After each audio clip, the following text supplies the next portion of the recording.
Halo, jumpa lagi dengan Toko Obat Cina. Di video kali ini kita akan membahas tentang kanker serviks atau kanker leher rahim. Nah, definisi kanker serviks, jadi ini kanker yang tumbuh pada sel-sel di leher rahim, berkembang perlahan dan baru menunjukkan gejala ketika sudah stadium lanjut. Nah, serviks atau leher rahim. Jadi ini adalah bagian rahim yang terhubung ke vagina. Nah, fungsinya adalah memproduksi lendir yang membantu menyalurkan sperma dari vagina ke rahim pada saat berhubungan seksual. Ya, nah, serviks ini juga berfungsi melindungi rahim dari bakteri dan benda-benda asing dari luar. Nah, kanker serviks atau kanker leher rahim adalah salah satu jenis kanker yang paling sering terjadi pada wanita. Nah, berdasarkan penelitian pada tahun 2020 ada lebih dari 600.000 kasus kanker serviks ya, dengan 342.000 yang berujung pada kematian di seluruh dunia. Di Indonesia sendiri, kanker serviks itu menempati peringkat kedua penyebab kematian ya, setelah kanker payudara. Nah, jenis kanker serviks ada karsinoma sel squamosa atau KSS. Nah, ini jenis kanker serviks yang paling sering muncul ya. Jadi KSS bermula di sel squamosa cervix, yaitu sel yang melapisi bagian luar leher rahim. Kemudian ada adenokarsinoma. Jadi ini jenis kanker serviks yang bermula di sel kelenjar pada saluran leher rahim. Nah, penyebab kanker serviks. 99% kasus kanker serviks ya terkait dengan HPV ya, human papillomavirus.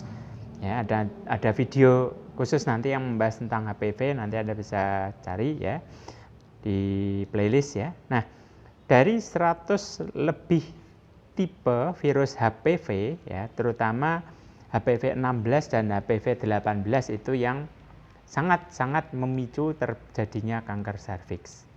Nah, risiko kanker serviks juga meningkat jika mulai berhubungan seks di usia dini.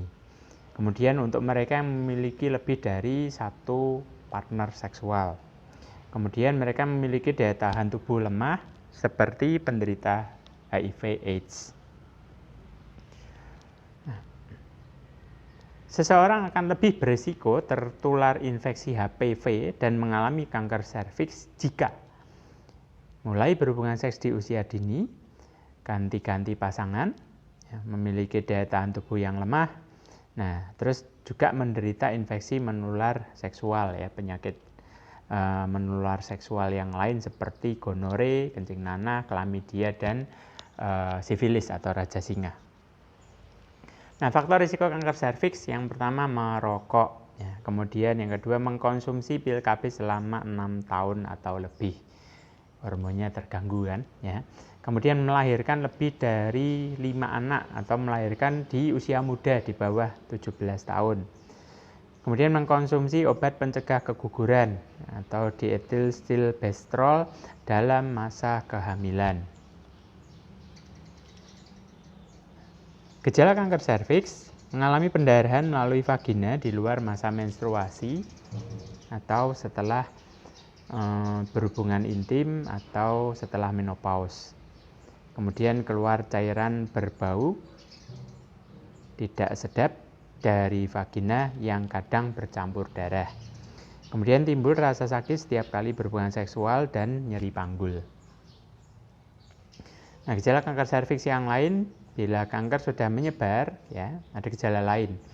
Jadi sulit buang air kecil, kemudian bisa hematuria. Hematuria itu ada darah di kencingnya ya.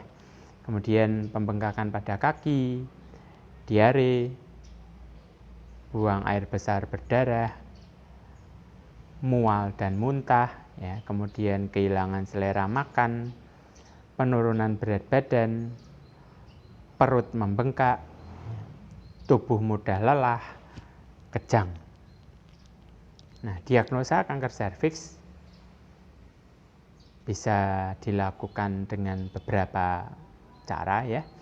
Yang pertama IVA, ini yang paling simple, jadi inspeksi visual asam asetat. Nah, ini dilakukan dengan cara membuka vagina menggunakan spekulum atau cocor bebek, kemudian dioleskan larutan asam asetat CH3COOH ya, 3-5% konsentrasinya ke permukaan serviks. Pada pasien dengan kondisi prakanker serviks ya, permukaan serviks akan terlihat putih. Nah, makin tinggi stadium prakanker pada pasien, makin jelas pula warna putih di serviks si pasien. Kemudian pap smear ya. Pap smear dilakukan dengan cara yang hampir sama ya, jadi dilakukan dengan membuka vagina menggunakan spekulum, kemudian diambil sampel sel dari leher rahim dengan mengikis jaringan serviks menggunakan sikat khusus, sampel diambil kemudian diteliti di laboratorium. Nah, keberadaan sel-sel tidak normal yang dapat berkembang menjadi kanker itu dapat terdeteksi.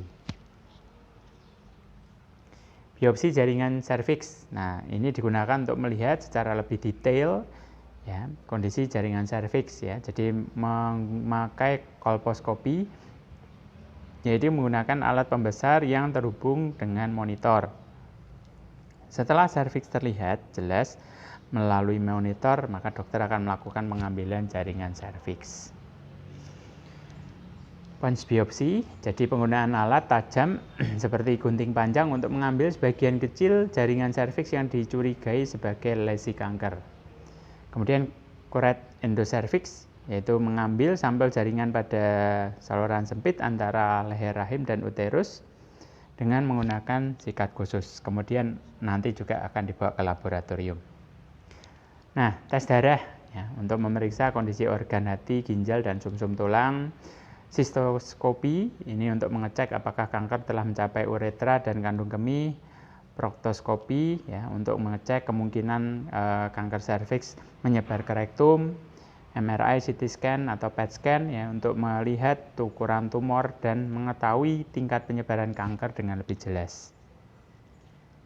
Nah, stadiumnya ada 4 ya. Stadium 1 ini sel kanker tumbuh di permukaan leher rahim tetapi belum menyebar ke luar rahim, jadi masih karsinoma in situ. Terdapat kemungkinan kanker sudah menyebar ke kelenjar getah bening sekitarnya tetapi belum menyerang organ di sekitarnya. Ukurannya bervariasi ya, bahkan bisa lebih dari 4 cm. Nah, untuk stadium 2, kanker sudah mulai menyebar ke rahim atau ke bagian atas vagina tetapi tidak sampai ke bagian bawah vagina atau dinding panggul. Terdapat kemungkinan kanker sudah menyebar ke kelenjar getah bening dan jaringan otot di sekitarnya, tapi belum ke organ lain di sekitarnya. Ukurannya bervariasi, bahkan bisa lebih dari 4 cm.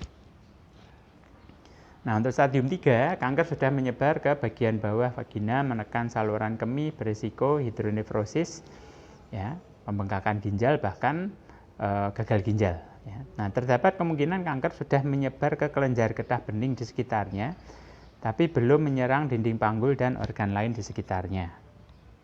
Nah, stadium 4 yang paling tinggi ya, kanker telah menyebar ke organ lain seperti kandung kemih, hati, paru-paru, usus, atau tulang. Komplikasi kanker serviks, limfedema, jadi ini pembengkakan tungkai akibat penyumbatan pembuluh getah bening oleh kanker. Kemudian penggumpalan darah akibat kanker yang menekan pembuluh darah di panggul. Kemudian terjadi perdarahan akibat kanker yang menyebar ke vagina, usus, dan kandung kemih. Terus mengalami fistula. Ya. Komplikasi kanker serviks yang lain, nyeri hebat akibat kanker yang menyebar ke tulang, otot, dan ujung saraf.